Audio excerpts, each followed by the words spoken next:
Assalamualaikum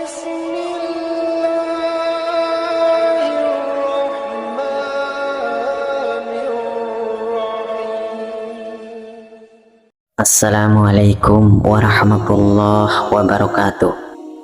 Syukur alhamdulillah kita bisa berjumpa lagi di channel ini.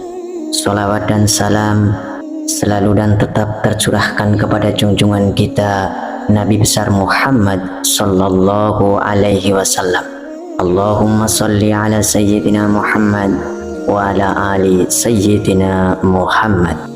Harapan dan doa saya semoga saudaraku semua selalu diberikan kesehatan, dilapangkan rezekinya, diampuni dosa-dosanya, dan dipanjangkan umurnya. Amin ya rabbal alamin.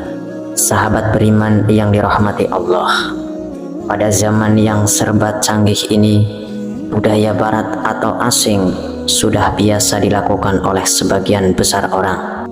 Salah satunya yaitu pergaulan bebas, terutama di kalangan remaja. Hubungan antara laki-laki dan perempuan sudah menjadi sangat wajar dan tidak dilarang. Padahal dalam agama Islam, hubungan pacaran antara laki-laki dan perempuan sangat dilarang karena bisa menjerumuskan pada perbuatan zina. Faktanya saat ini sudah banyak gadis yang hamil di luar nikah lantaran terjadi karena kecelakaan. Zina merupakan perbuatan yang keji yang dilakukan oleh pria dan wanita dan terjadi persetubuhan di antara keduanya. Perbuatan zina ini adalah salah satu perbuatan yang dikutuk oleh Allah Subhanahu wa Ta'ala. Dan sebagai umat muslim, kita dilarang atau haram hukumnya untuk mendekati zina. Zina itu sendiri dapat digolongkan menjadi dua golongan, yaitu zina muhsan atau zina yang dilakukan oleh mereka yang sudah menikah, dan zina ghairu muhsan, yaitu zina yang dilakukan oleh mereka yang belum pernah menikah.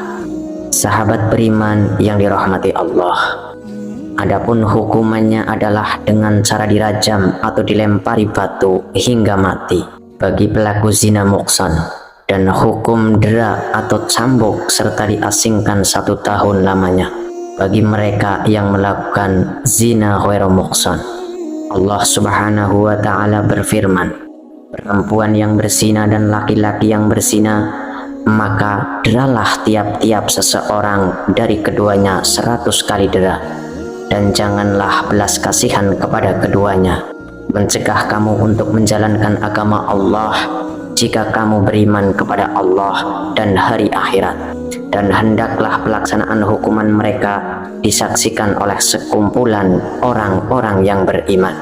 Quran Surat An-Nur ayat 2. Dan terhadap para wanita yang mengerjakan perbuatan keji, hendaklah ada 4 orang saksi di antara kamu yang menyaksikannya. Kemudian apabila mereka telah memberikan persaksian, maka kurunglah mereka wanita-wanita itu dalam rumah sampai mereka menemui ajalnya, atau sampai Allah memberi jalan yang lain kepadanya. Quran Surat An-Nisa ayat 15. Lantas bagaimana cara seseorang jika ingin bertaubat dari perbuatan zina? Berikut ini adalah amalan penghapus dosa zina. Yang pertama adalah menyesali perbuatannya. Tidak akan terhapus dosa seseorang jika ia tidak mengawalinya dengan penyesalan. Rasa sesal yang dirasakan oleh seseorang yang berbuat zina dapat mengembalikannya pada jalan yang benar dan kembali kepada Allah Subhanahu wa Ta'ala. Menyesali dosa yang pernah dilakukan dapat membersihkan hati dan memantapkan niat. Jika rasa sesal itu dijadikan awal cambuk untuk bertaubat kepada Allah Subhanahu wa Ta'ala. Lalu yang kedua, taubat nasuha. Jika ingin menghapus dosa apa saja terutama zina, maka seseorang harus bertaubat dengan sesungguh-sungguhnya, atau taubatan nasuha. Taubat nasuha adalah taubat yang sesungguh-sungguhnya berasal dari hati dan dilakukan karena seseorang menyesali perbuatannya. Allah memberikan janji bahwa Ia akan mengampuni dosa-dosa hambanya yang melakukan kesalahan, sebagaimana yang disebutkan dalam firman Allah Subhanahu wa Ta'ala pada surat At-Tahrim ayat 8. Hai orang-orang yang beriman, bertaubatlah kepada Allah dengan taubatan nasuha, taubat yang semurni-murninya. Mudah-mudahan Rabb-Mu akan menutupi kesalahan-kesalahanmu dan memasukkanmu ke dalam jannah yang mengalir di bawahnya sungai-sungai pada hari ketika Allah tidak menghinakan Nabi dan orang-orang mukmin yang bersama Dia, sedang cahaya mereka memancar di hadapan dan di sebelah kanan mereka, sambil mereka mengatakan, "Ya Rabb kami, sempurnakanlah bagi kami cahaya kami dan ampunilah kami. Sesungguhnya Engkau Maha Kuasa atas segala sesuatu." Quran Surat At-Tahrim ayat 8. Kemudian yang ketiga, sholat taubat. Sholat adalah salah satu amalan yang dapat mendekatkan diri kepada Allah Subhanahu wa Ta'ala dan menghapuskan dosa seseorang yang ingin bertaubat atas dosa-dosanya. Dapat meminta ampunan lewat sholat taubat. Sholat taubat itu sendiri adalah sholat sunnah yang dikerjakan sebanyak 2 sampai 6 rakaat pada malam hari selesai sholat isya. Dengan mengerjakan sholat taubat dan tentunya tidak meninggalkan sholat yang wajib, dosa yang dilakukan akan diampuni oleh Allah Subhanahu wa Ta'ala, sebagaimana yang telah disebutkan dalam Quran surat Al-Baqarah ayat 222. Sesungguhnya Allah menyukai orang-orang yang bertaubat dan menyukai orang-orang yang mensucikan diri. Kemudian yang keempat, berbanyak zikir dan istighfar. Memperbanyak zikir dan istighfar pada Allah Ta'ala adalah salah satu amalan untuk menghapuskan dosa-dosa kita. Kalimat istighfar merupakan kalimat permohonan ampun kepada Allah Subhanahu wa Ta'ala, dan dosa-dosa seseorang dapat dihilangkan dengan terus menyebut nama Allah, sebagaimana disebutkan dalam firman Allah Subhanahu wa Ta'ala. Dan juga orang-orang yang apabila mengerjakan perbuatan keji atau menganiaya diri sendiri, mereka ingat akan Allah, selalu memohon ampun terhadap dosa-dosa mereka. Dan siapa lagi yang dapat mengampuni dosa selain daripada Allah, dan mereka tidak meneruskan perbuatan kejinya itu, sedang mereka mengetahuinya. Quran Surat Al-Imran ayat 135.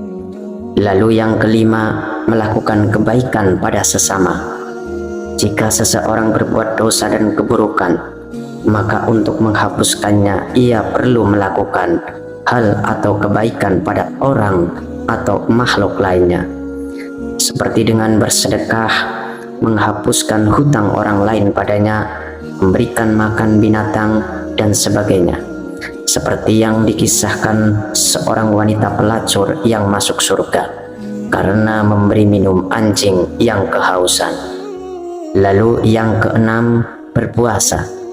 Berpuasa adalah salah satu cara melatih hawa nafsu dan kesabaran kita. Puasa juga dapat menghapuskan dosa apabila dilakukan dengan sungguh-sungguh, terutama jika melakukan puasa sunnah seperti puasa Arafah dan Asyura. Kemudian yang ketujuh, memperbanyak membaca Al-Quran. Al-Quran dapat mencernihkan hati, dan membacanya tidak hanya mendatangkan ketenangan, akan tetapi juga menghapuskan dosa seseorang, sebagaimana yang disebutkan dalam hadis riwayat Muslim. Bacalah Al-Quran, karena sesungguhnya ia akan datang pada hari kiamat untuk memberikan syafaat kepada pembacanya. Hadis riwayat Muslim. Sahabat beriman, itulah beberapa amalan-amalan yang dapat dilakukan untuk menghapuskan dosa zina. Seseorang yang melakukan perbuatan zina tersebut wajib bertobat dan memohon ampunan kepada Allah Subhanahu wa Ta'ala. Wallahu a'lam bishawab. Demikian yang bisa saya bagikan, semoga bermanfaat untuk kita semua. Amin ya rabbal alamin. Akhirul kalam, Billahi taufik wal hidayah wal ridho wal inayah. Wassalamualaikum warahmatullahi wabarakatuh. Barakallah.